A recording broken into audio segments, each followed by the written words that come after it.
Have you ever had a great idea? A project you wanted to start, a message you wanted to send, a video you wanted to post, or business idea you wanted to share. But then something happened. You told yourself, it's not ready yet. Let me improve it first. It needs to be better. So you waited, you edited, you refined, you adjusted. Days passed, then weeks. Not because it wasn't good, but because it wasn't perfect yet. So you kept adjusting, editing, improving, until eventually you just stopped. If that sounds familiar, you might be trapped in something psychologists call the perfectionist prison.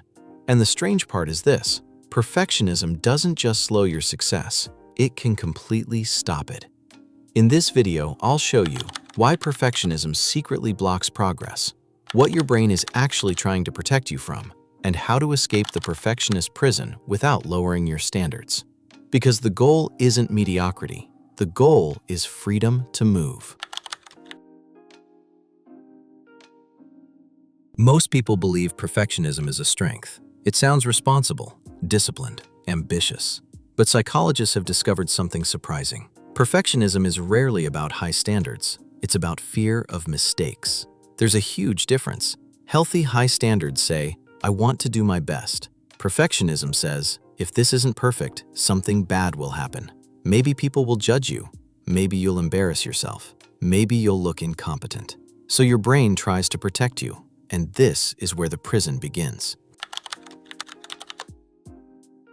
Your brain has an ancient survival system. Its job is simple: protect you from danger. Thousands of years ago, danger meant things like predators or starvation. Today, danger often means social rejection, being criticized, being laughed at, looking foolish. And your brain treats those risks very seriously. So when you try to publish something, start a project, share an idea, your brain quietly asks, what if this goes wrong? And suddenly the task doesn't feel exciting anymore. It feels threatening. When that happens, the brain triggers one of three responses: fight, flight, or freeze. Perfectionists usually experience the freeze response. This is when you overthink, overplan, over-edit, research forever, and delay starting. From the outside, it looks like productivity, but in reality, it's avoidance wearing a productivity costume.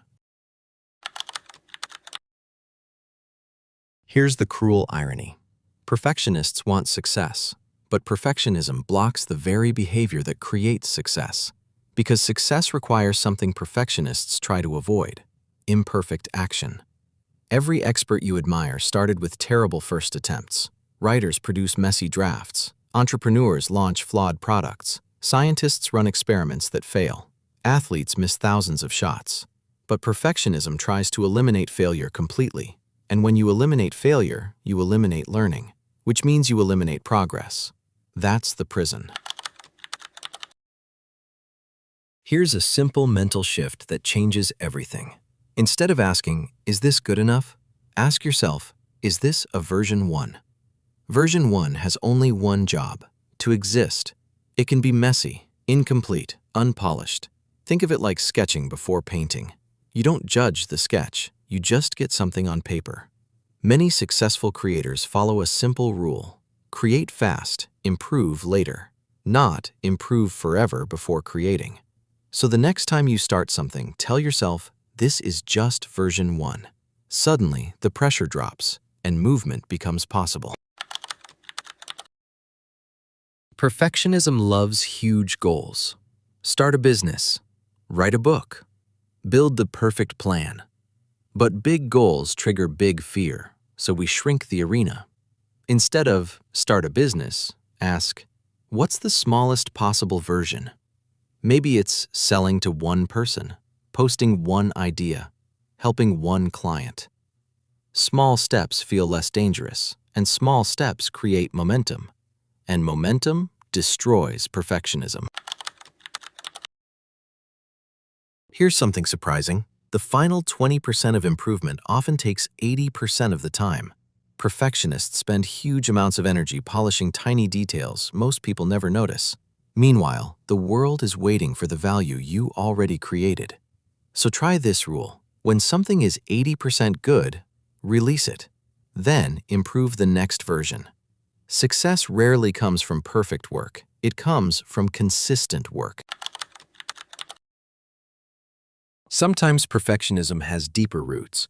It can be connected to things like anxiety, ADHD, highly critical environments growing up, or being punished for mistakes. If that's your experience, the pressure you feel may be stronger than usual, and escaping perfectionism might take extra patience and support. But here's something important to remember. Your brain isn't broken. It simply learned that mistakes were dangerous. Now, we're teaching it something new, that mistakes are part of growth. If you want to weaken perfectionism, try this simple exercise. Every day, create one imperfect thing. Send a message, share an idea, post something small, write a rough draft. The goal is not brilliance. The goal is movement, because movement breaks the prison bars. And once you start moving, confidence follows. So the next time your mind says, wait until it's perfect, pause for a second, take a breath, and remind yourself, progress is built on imperfect steps, not perfect ones. The prison door was never locked. You just needed permission to walk out. If you want to go deeper, I created a free guide called Escape the Perfectionism Trap. It includes practical exercises to help you build momentum and stop overthinking. You'll find it in the description below. And if you enjoyed this video, you'll probably love the next one. Until then, remember, you don't need perfect conditions to start. You only need the courage to make the first imperfect move. Don't forget to like, share, and subscribe.